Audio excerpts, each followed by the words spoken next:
Senang kita boleh bertemu lagi hari ini. Kita akan belajar satu topik. Saya berikan judul pilihan yang cerdas. Nah, kita belajar dari seorang yang bernama Uzia. Dia menjadi raja daripada kerajaan Yehuda waktu itu, waktu dia berumur 16 tahun. Dan Alkitab berkata 52 tahun dia memerintah. Di dalam 2 Tawarikh pasal 26 ayat 3 sampai yang kelima. Nah, selain itu dikatakan bahwa dia punya tentara yang kuat dan punya pabrik senjata. Ada senjata-senjata yang belum pernah ada sebelumnya dibuat oleh bangsa-bangsa lain, dibuat oleh Uzia. Dan dikatakan kerajaan di sekitarnya, bangsa-bangsa di sekitarnya, ada bangsa Filistin, Meonim, Ammon, bahkan sampai ke negara Mesir takluk kepada mereka. Kenapa? Karena mereka bangsa yang kuat, punya persenjataan yang hebat dan tentara-tentara yang hebat. Dan terlebih dari itu dikatakan Tuhan menyertai. Bahkan secara ekonomi negara yang sangat makmur karena dia punya banyak ternak. Dikatakan dataran tinggi, dataran rendah. Dataran tinggi adalah tempat di mana banyak rumputnya karena daerah yang lebih dingin. Ada banyak tumbuh-tumbuhan yang bisa tumbuh subur di sana, pohon anggur. Dan kemudian ada hewan dataran tinggi, adalah kambing, domba, lembu, sapi, dan kemudian kuda, karena makanannya melimpah di sana.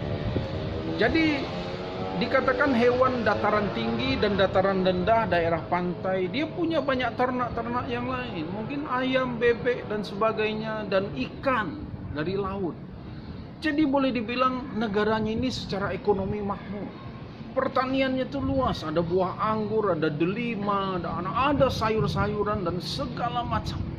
Pertaniannya hebat, peternakannya hebat, keamanannya terjamin. Bangsa ini bangsa yang hebat. Kenapa?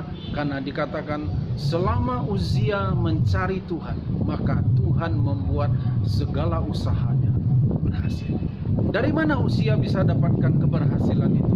Yang pertama, dia punya mentor. Siapa mentornya? Dia punya ayah dan ibu yang rohani. Ya. Nah, ayah dan ibu yang rohani mengajarkan, mendidik Uzia sehingga dia juga menjadi anak yang rohani. Kenapa? Karena Uzia juga punya minat rohani yang sama. Ketemu. Dan sekalian dia juga punya mentor, yaitu siapa? Zakaria.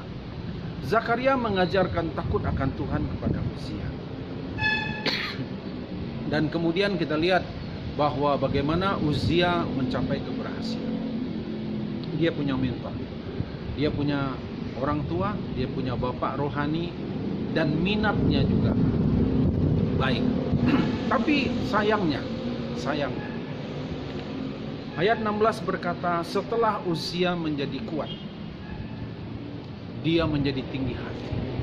Dia melakukan sesuatu yang tidak boleh dia lakukan. Dia berubah setia.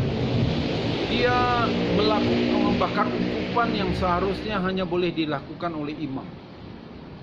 Dan dia melanggar ketetapan itu. Dia berubah setia setelah dia berhasil. Dia tinggi hati. Nah, Bapak Ibu yang dikasih Tuhan, mari kita mau cek dalam kehidupan kita. Kenapa Uzia dia punya keberhasilan, tapi sayangnya di saat-saat akhir daripada hidupnya dia gagal.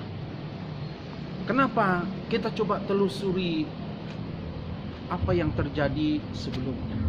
Dalam 2 Tawarikh pasal yang ke-25 mencatat tentang Amazia, orang tua daripada Uzia. Amazia melakukan satu kesalahan juga. Setelah dia menjadi kuat, dia mulai berubah setia kepada Tuhan. Dia mulai menyembah berhala. Dan akhirnya dia kena penyakit kusta sampai matinya dia. Kapan Amazia melakukan itu? Setelah dia menjadi kuat. Ternyata apa yang Amazia lakukan, kesalahan yang sama dilakukan oleh Uzia. Setelah dia menjadi kuat, setelah dia berhasil, puncak keberhasilannya, dan kemudian dia menjadi berubah setia. Bapak Ibu dikasih Tuhan, seorang anak akan punya kecenderungan melakukan apa yang orang tuanya lakukan. Kenapa? Karena ada benih yang ditabur oleh orang tua pada anak. sebagai seorang anak, mari kita belajar antisipasi. Kita tidak perlu menyalahkan, kenapa orang tua lakukan begini, kenapa mereka berbuat begini, kenapa dan kenapa yang lain. Tidak ada gunanya. Toh mereka sudah lakukan. Yang bisa kita lakukan adalah antisipasi. Antisipasi, buatlah pilihan yang tepat, buatlah pilihan yang benar. Makanya saya katakan buatlah pilihan yang cerdas. Apa itu pilihan yang cerdas? Adalah memilih satu keputusan untuk hidup benar, untuk taat dengan Tuhan sampai akhir hidup kita. Setia sampai akhir itu adalah pilihan yang cerdas. Jangan biarkan setelah kita berhasil, setelah kita hebat, setelah kita punya usaha yang berhasil, di puncak keberhasilan justru orang jatuh. Sayang. Awal kehancuran Uzia adalah setelah dia berhasil, setelah dia sukses, setelah dia menjadi kuat. Untuk ini Bapak Ibu sekalian, mari kita mau belajar. Buatlah pilihan-pilihan yang benar, yaitu pilihan yang cerdas. Karena satu kali kita salah dalam memilih, seumur hidup kita akan menyesal. Tidak ada gunanya kita marah dengan orang tua kita karena keputusan yang salah. Tapi engkau bisa mengantisipasinya dengan melakukan pilihan yang tepat, pilihan yang cerdas.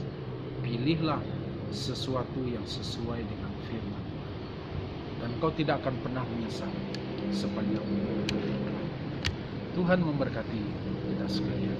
Kalau Bapak Ibu ingin dapatkan video-video yang lain dengan topik-topik yang berbeda, Bapak Ibu bisa subscribe Yohanes Beni di YouTube ini, dan kemudian Bapak Ibu boleh lihat ada judul-judul topik-topik yang lain yang menarik yang bisa memberkati Bapak Ibu sekalian. Shalom.